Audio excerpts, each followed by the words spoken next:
Hello दोस्तों, आज आप देखने वाले हैं बीए फर्स्ट ईयर यानी फर्स्ट सेमेस्टर हिंदी लिटरेचर के सबसे इम्पॉर्टेंट क्वेश्चंस, जिसमें हम आपके शॉर्ट क्वेश्चंस, मीडियम यानी लघु उत्तरीय प्रश्न और लॉन्ग क्वेश्चन सभी को शामिल करेंगे। 10 मोस्ट इम्पॉर्टेंट क्वेश्चंस बताएंगे, साथ ही बहुत ही इजी आंसर और ट्रिक के साथ कैसे आपको याद करके एग्जाम में लिख कर अच्छे नंबर लाने हैं। तो आइए देखते हैं इम्पॉर्टेंट सेशन है। लाइक, सब्सक्राइब और शेयर करना मत भूलिएगा। आज की क्लास हिंदी साहित्य एग्ज़ाम स्पेशल वीडियो होने वाली है, यानी जितने भी क्वेश्चंस बताए जाएंगे आप निश्चिंत रहिए, उन्हीं क्वेश्चन जो है बार बार पूछे ही जाते हैं। इसके अलावा भी आप तैयारी करिए, प्लेलिस्ट में बहुत सारी वीडियोस हैं और जितनी भी क्लासेस हैं उन सभी के शॉर्ट नोट आप शॉर्ट्स में जाके देख सकते हैं, कैसे पॉइंट को लिखकर आपको याद करके लास्ट टाइम रिवीजन करना है। तो जैसा कि हमने कहा, आप देखेंगे टॉप 10 क्वेश्चंस विद आंसर, साथ ही हम ट्रिक भी देखेंगे कैसे आंसर को आपको याद रखना है। सबसे पहला मोस्ट इम्पॉर्टेंट क्वेश्चन बहुत ही एग्जाम में आता है, कबीर से संबंधित है प्रश्न। कबीर की भाषा की विशेषताएं क्या हैं? 50 वर्ड्स में आप उत्तर दे सकते हैं। जैसा आपको नंबर मिले उसी हिसाब से, वर्ड लिमिट के हिसाब से आप उत्तर लिखेंगे। तो आप देख लीजिए कैसे लिखना है उत्तर को। ट्रिक क्या है? इनकी भाषा जो है वो सरल है, सादुक्कड़ी भाषा है, व्यंग है, यानी व्यंग पूर्वक जो है ये बोलते हैं अपनी रचनाओं में। तो आंसर को कैसे देखना है? कबीर की भाषा सादुक्कड़ी थी, इनमें अवधि ब्रज और खड़ी बोली का मिश्रण है। तीन भाषाओं से मिलकर क्या सादुक्कड़ी भाषा बनती है? क्या? अवधि ब्रज और खड़ी बोली। उनकी भाषा सरल, सहज और व्यंग्यपूर्ण है। और क्या? इनकी भाषा जो है वो बहुत ही सरल है, कोई भी समझ सकता है, और व्यंग से भरी है, यानी ये किसी से डरते नहीं, जो बात कहनी होती है, जो सही है, वास्तविक है, उसको कह डालते हैं। मुहावरों और लोकोक्तियों के प्रयोग से उनकी वाणी प्रभावी बन गई है। ये बहुत ज़्यादा ही, यूँ समझिए, मुहावरों और लोकोक्तियों का प्रयोग करते हैं अपनी रचनाओं में, जिससे कि बहुत ही लोकप्रिय है इनकी सभी रचनाएँ। तो आपको एग्ज़ाम में क्या लिख के आना है दोस्तों, देख लीजिए। कबीर दोस्तों नहीं लिखना है, समझाने के लिए। कबीर इज इक्वल सरल प्लस सादुक्कड़ी व्यंग, यही एग्ज़ाम में लिख देना। ये भी नहीं इम्पॉर्टेंट क्वेश्चन को, निराला की तोड़ती पत्थर जो कि एक कविता है, इसका क्या आशय है? निराला इसके राइटर हैं, तो कैसे याद रखेंगे? इसकी ये जो तोड़ती पत्थर एक कविता है, इसमें श्रम और स्त्री शक्ति, नारी शक्ति को दर्शाया गया है। आइए समझते हैं। इस कविता में निराला ने श्रमिक स्त्री का चित्रण किया है। कठिन परिस्थितियों में भी वह साहस और आत्मगौरव से कार्य करती है। यह कविता श्रम शक्ति और सामाजिक विषमता पर व्यंग है। सामाजिक विषमता यानी स्त्री पुरुष में जो भेदभाव किया जाता है उसके लिए व्यंग है। तीखे वचन को ही व्यंग कहा जाता है। क्वेश्चन नंबर 3, प्रेमचंद्र का कहानी साहित्य में योगदान क्या है? प्लेलिस्ट ज़रूर से चेक करिए, अच्छे नंबर चाहिए तो। ट्रिक है, 3 के यानी किसान, कहानी और मजदूर, इस तरह से याद रख सकते हैं। प्रेमचंद जो है वो कहानी के राइटर हैं, लेखक हैं, इसलिए इनको कहानी का युग प्रवर्तक कहा जाता है। उन्होंने किसान, मजदूर और शोषित समाज की समस्याओं को चित्रित किया है। हमारे जो शोषित वर्ग हैं, वो शोषित में जैसे बच्चों से काम कराया जाता है, स्त्रियों की अपेक्षा की जाती है, ये जो पिछड़ी जाति हैं, इन सभी और गरीब लोग, ये आते हैं शोषित समाज में। तो इनके लिए इन्होंने क्या किया? कहानियों के माध्यम से इन सभी की समस्याओं को चित्रित किया है और कहानियों को आदर्शवाद से यथार्थवाद की ओर मोड़ा। जैसे आप याद रख सकते हैं, मेन पॉइंट्स हैं यही, किसान प्लस मजदूर प्लस कहानी। आ चुके हैं अगले क्वेश्चन पर। तुलसीदास की भक्ति भावना पर आपको लिखना है। ट्रिक क्या है? राम, जो कि तुलसीदास जो है रामचरितमानस के रचयिता हैं, रामायण को लिखा है इन्होंने। तो इसमें जो है राम और नीति क्या है, कैसे राम से जो है एक आदर्श के रूप में राम है, समाज की नीति यानी नियम क्या है, लोक मंगल यानी सबका कल्याण करता है। रामायण जो है इनका रचना एक तुलसीदास ने रामचरितमानस के माध्यम से राम को मर्यादा पुरुषोत्तम के रूप में प्रस्तुत किया है। उनकी लोक मंगलकारी यानी समाज का जो कल्याण करती हैं नीति प्रधान थी।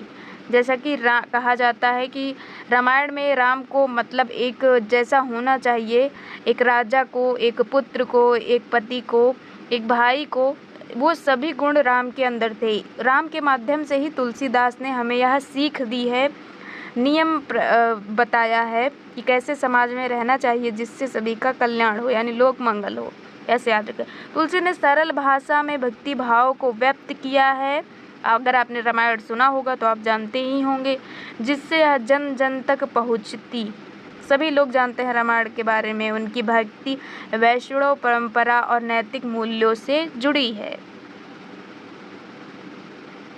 क्वेश्चन नंबर 5, तुलसीदास अब देख लिया हमने। अब देखते हैं सूरदास की भक्ति काव्य की क्या विशेषताएं हैं। ये याद रखिए, तुलसीदास जो हैं वो राम के भक्त थे और सूरदास जो हैं वो कृष्ण के भक्त थे। ट्रिक है इसको याद रखने। पहले आइए उत्तर ही देख लेते हैं, तभी समझ आएगा आपको। तो सूरदास भक्ति काल के प्रमुख कवि हैं। उनकी कृतियाँ जो हैं वो हैं सूर सागर, साहित्य लहरी। कैसे याद रखेंगे? इनकी जो कृतियाँ हैं, सा से सूर हो गया, सा से सूरदास भी है, सा से सूर सागर भी है और सा से स्टार्ट होता है साहित्य लहरी। तो इस तरह से आप याद रख सकते हैं इनकी रचनाओं को। और ये कृष्ण भक्त हैं तो इसलिए कृष्ण भक्ति का माधुर्य, बहुत ही मीठा और वात्सल्य भाव प्रकट हुआ है। गोपियों और बालकृष्ण की लीलाओं का सजीव चित्रण उनकी रचनाओं की विशेषता है।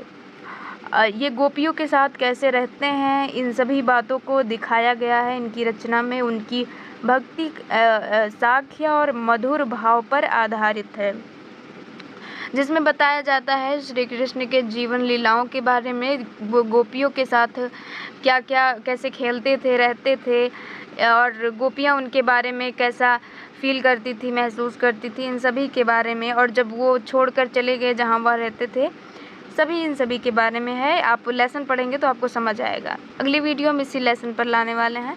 और सूरदास जो है वो साख्य प्लस वात्सल्य मधुर, यही लिखना आपको। ये ट्रिक है याद करने की, 3 तरह से याद कर सकते हैं आप।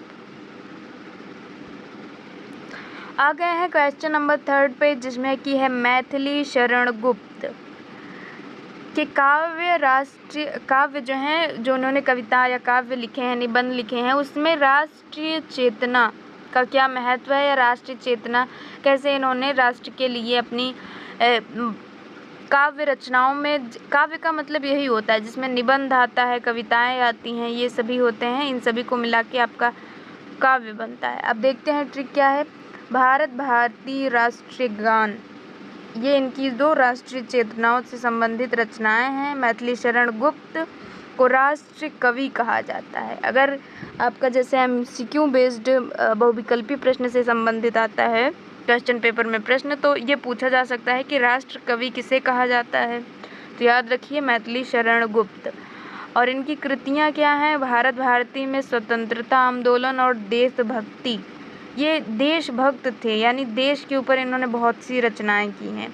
कि गहरी चेतना, गुप्त ने सरल भाषा प्रेरणादायी शैली में कविताएं लिखी हैं। उनके काव्य में दास्ता की पीड़ा और स्वतंत्रता की आकांक्षाओं को स्वर दिया।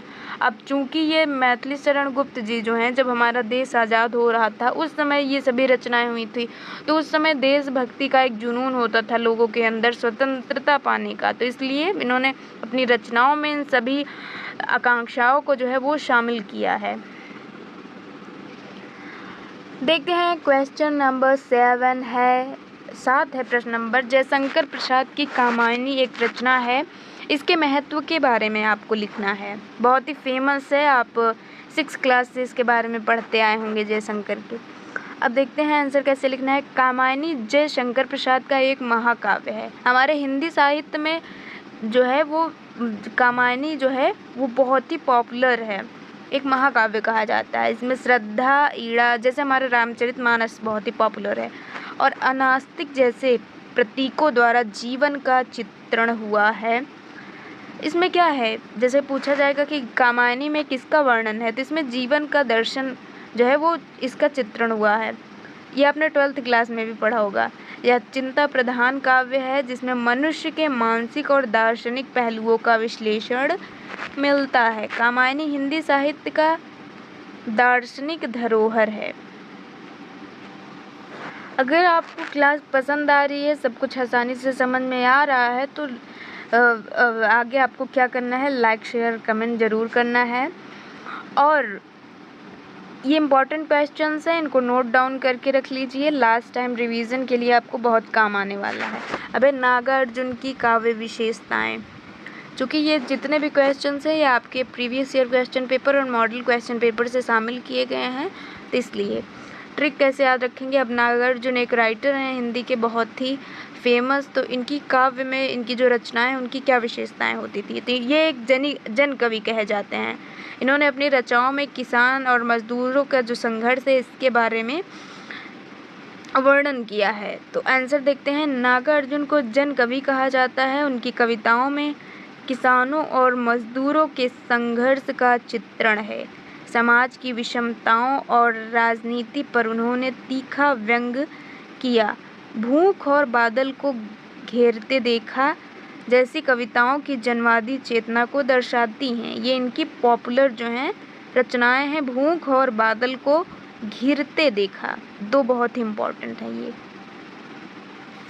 धीरे धीरे हम आ चुके हैं क्वेश्चन नंबर 9 पे, जो कि है आधुनिक हिंदी कविता का स्वरूप और संवेदना। 200 वर्ड्स में मान लीजिए आपके लॉन्ग क्वेश्चन में, जो कि 12 या 15 नंबर का आता है। सोच लीजिए कितना अच्छा नंबर आपको मिलने वाला है इससे। 45 नंबर आपके लॉन्ग क्वेश्चन से ही आ जाते हैं अगर 15 नंबर का एक क्वेश्चन आता है। उत्तर देखते हैं। तो जो है आधुनिक मतलब वर्तमान, इस समय जो काल चल रहा है, इसमें कविता का स्वरूप कैसा है, कविताओं में क्या क्या चीज़ें हैं, क्या संवेदनाएं हैं। तो ये आधुनिक हिंदी काव्य में जो है वो 4 कालों में बटा हुआ है। पहला छायावाद, प्रगतिवाद और नई कविताएं, प्रयोगवाद भी है। तो ये चारों आप याद रखिए। तो इसमें क्या है, आधुनिक हिंदी कविता का विकास 4 धाराओं से हुआ है। ऐसे आप एक्सप्लेन करके थोड़ा लिखेंगे जिससे वर्ड लिमिट जो दी रहती है क्वेश्चन पेपर में वो पूरी हो जाए। तो पहला जो है वो छायावाद, जिसमें छायावाद में ज़्यादातर प्राकृतिक सौंदर्य, प्रेम और रहस्यवाद को इस पे रचनाएं की गई हैं।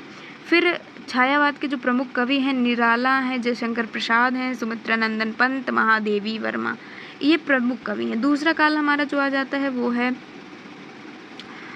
प्रगतिवाद, जिसमें कि किसानों, मजदूरों और स्वतंत्रता आंदोलन का चित्रण हुआ है। चूँकि प्रगतिवाद में उस समय जो है वो किसानों और मजदूरों जैसे आंदोलन बहुत हुआ करते थे, तो इस पे रचनाएं की गई हैं। नागार्जुन और केदारनाथ अग्रवाल इनके प्रमुख उदाहरण हैं।